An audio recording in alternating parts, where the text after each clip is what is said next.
Agora, continuando aqui o nosso evento, vamos para a nossa próxima palestra de hoje. Agora, o foco vai ser a gente entender como é que o Ministério da Agricultura está se articulando para demonstrar no G20, na COP30, a capacidade do nosso país de conciliar a produção agrícola com a preservação ambiental, com o combate aos extremos climáticos e também com o desenvolvimento socioeconômico. Para isso, eu convido ao palco agora o Pedro Alves Correa Neto, que é secretário adjunto de Inovação, Desenvolvimento Sustentável, Irrigação e Cooperativismo do Ministério da Agricultura e Pecuária.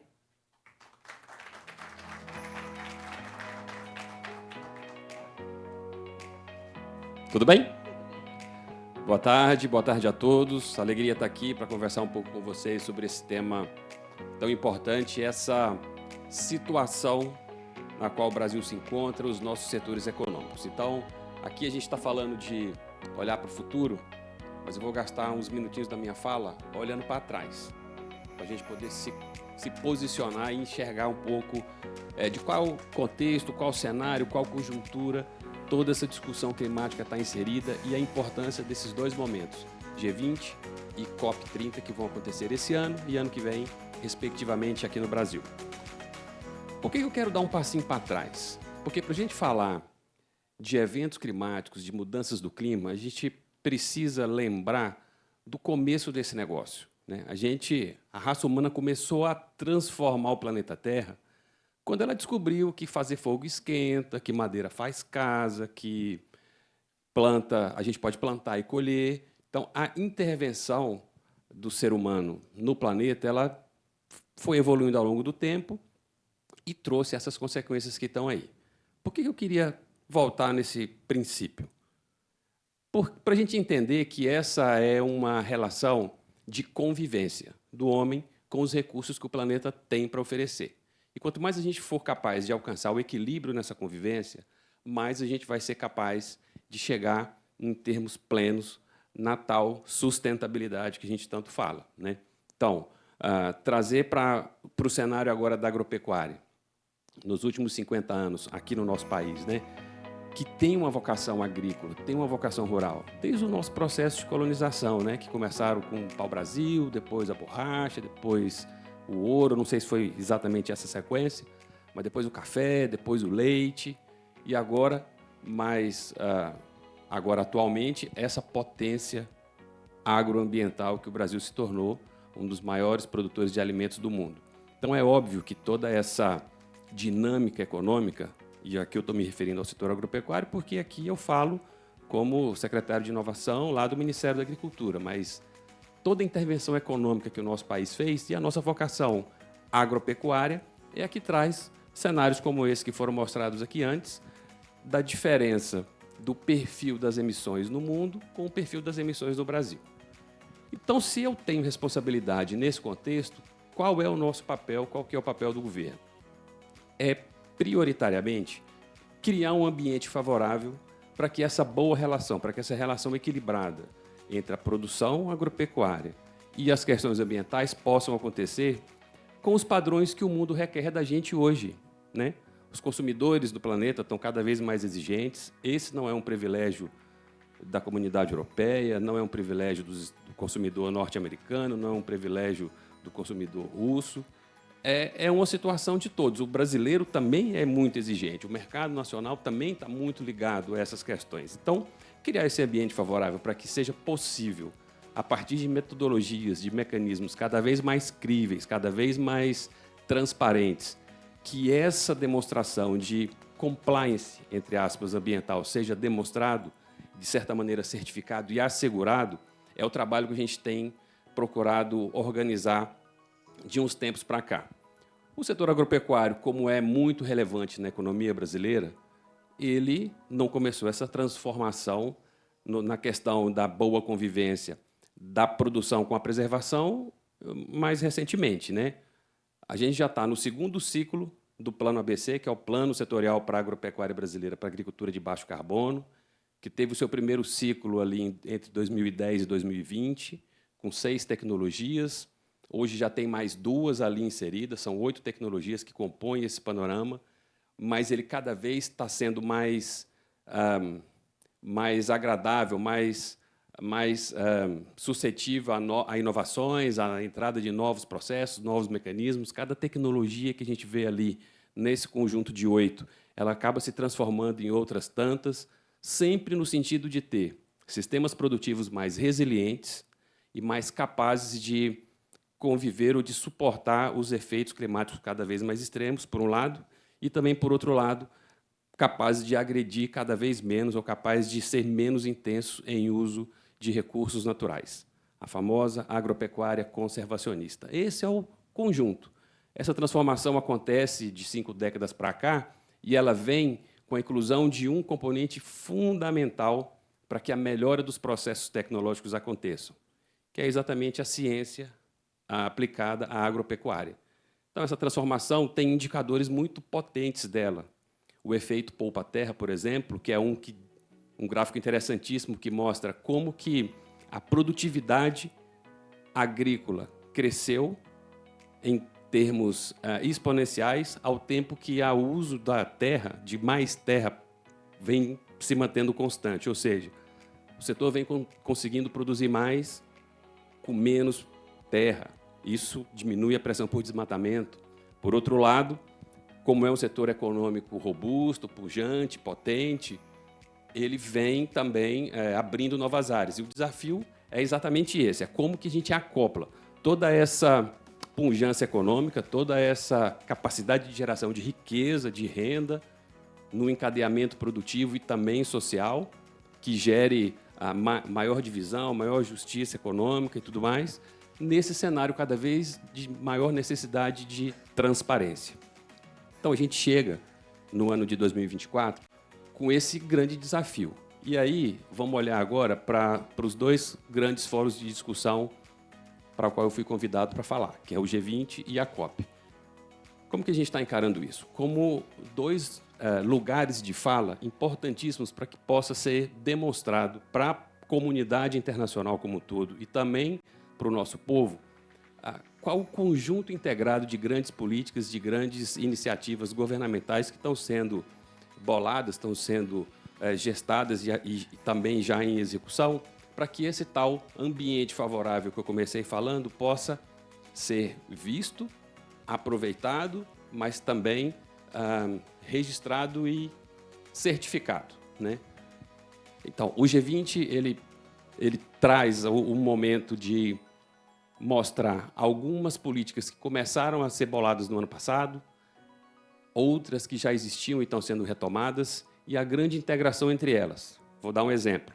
Os planos nacionais de combate ao desmatamento da Amazônia e do Cerrado, e os próximos que vão ser lançados aí, já têm no seu cerne, além do grande desafio do enfrentamento da política pública, do comando e controle, também o aproveitamento de oportunidades econômicas, como a bioeconomia, que já foi falada aqui, como a própria expansão de agropecuária em áreas degradadas, para que não haja necessidade de abertura de novas áreas, a intensificação produtiva nos rebanhos brasileiros, que também é uma tecnologia de agricultura de baixo carbono.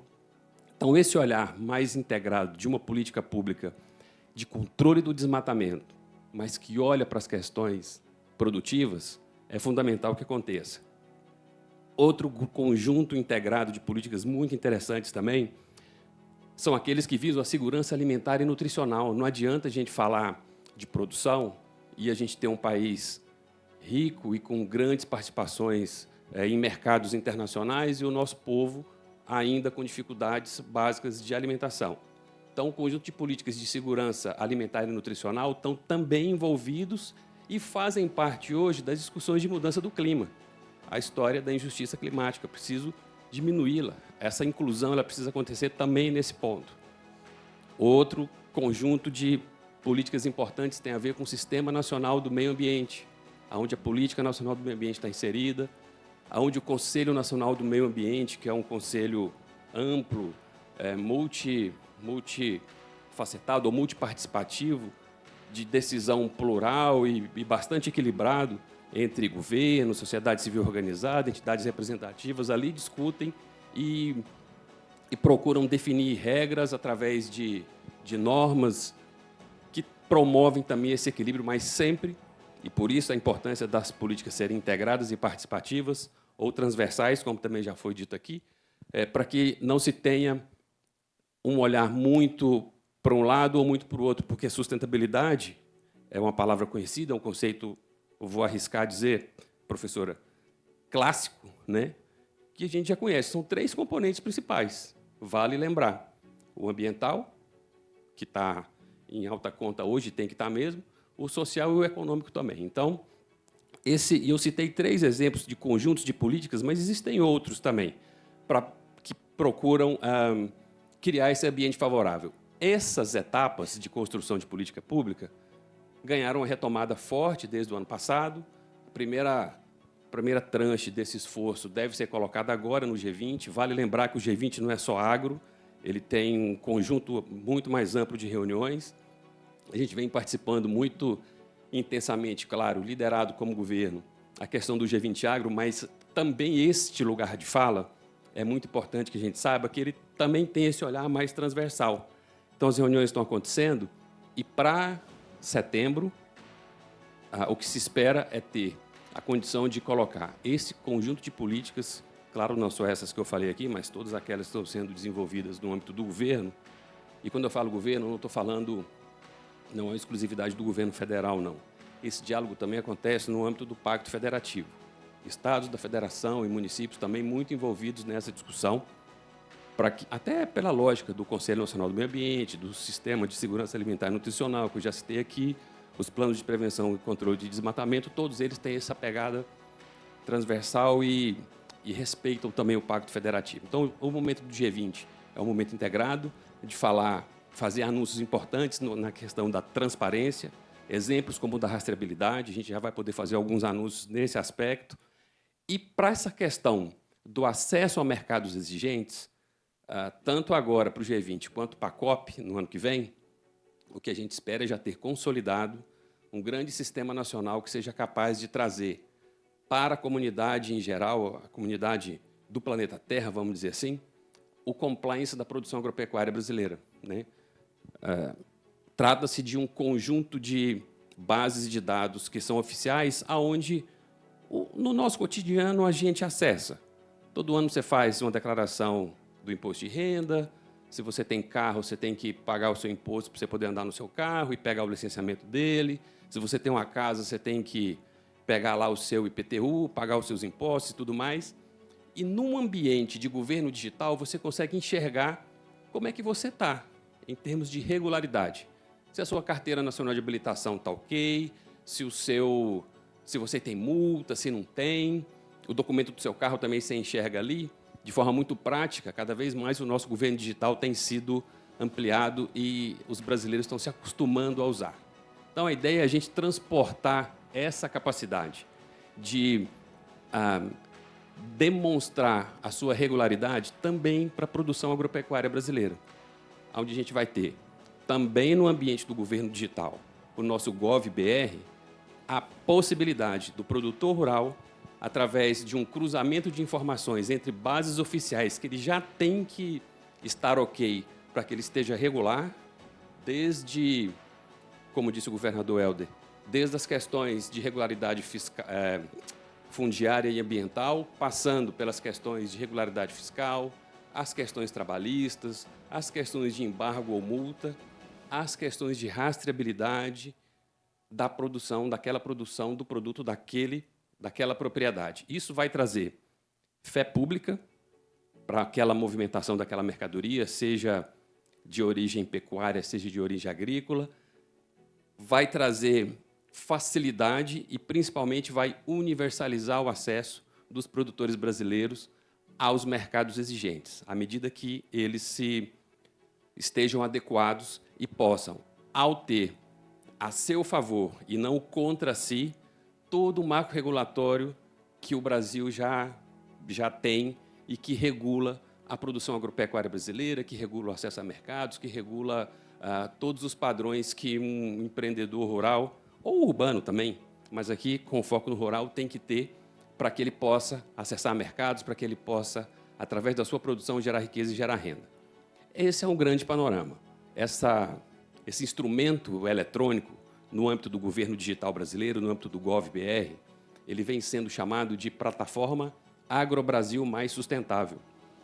E assim como a gente acessa para mostrar a nossa carteira de habilitação quando a gente é parado lá na Blitz ou quando você precisa entrar em algum lugar e comprovar sua identidade, assim também o produtor rural vai entrar e vai ali buscar a habilitação que ele precisa ou o tipo de certificação que ele precisa ter, dependendo da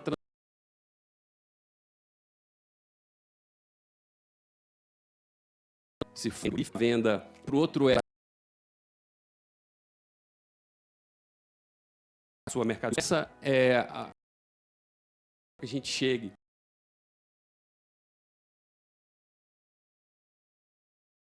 com condição de que conferem um alto padrão de qualidade, de credibilidade, de alta crítica e dentro dos padrões do marco regulatório brasileiro, a condição do nosso produtor dizer que ele está ok.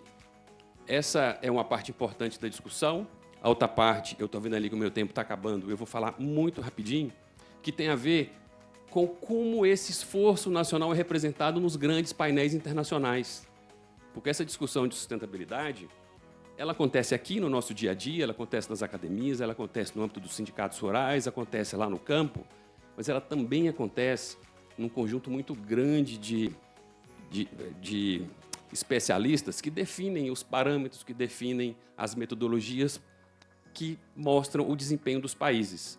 Então, aqui também o Brasil tem que ocupar um lugar de fala importante, porque são padrões que nem sempre refletem de forma ideal o esforço do setor agropecuário brasileiro e acabam, às vezes, não tendo a acurácia necessária ou a sensibilidade analítica necessária para que o esforço de fazer integração lavoura-pecuária-floresta, o esforço de fazer terminação intensiva de bovinos, o esforço de fazer uma recuperação de pastagens degradadas seja adequadamente contabilizado quando a gente olha os gráficos, quando a gente olha as matérias e o resultado do esforço da produção agropecuária nacional.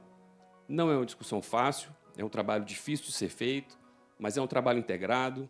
O Ministério da Agricultura tem contado muito com a disponibilidade de diálogo das principais representações setoriais, da academia, e é muito importante a gente ter um lugar de fala como o G20 e a COP30, mas também espaços como esse aqui, para a gente compartilhar um pouco mais esse esforço, esse desafio, e assim eu fecho a minha fala agradecendo por essa oportunidade e me colocando o Ministério da Agricultura também à disposição de vocês para a gente, eventualmente, conversar mais sobre isso, porque essa conversa é longa, é difícil, mas ela é boa e a gente tem que fazer, tá bom? Muito obrigado.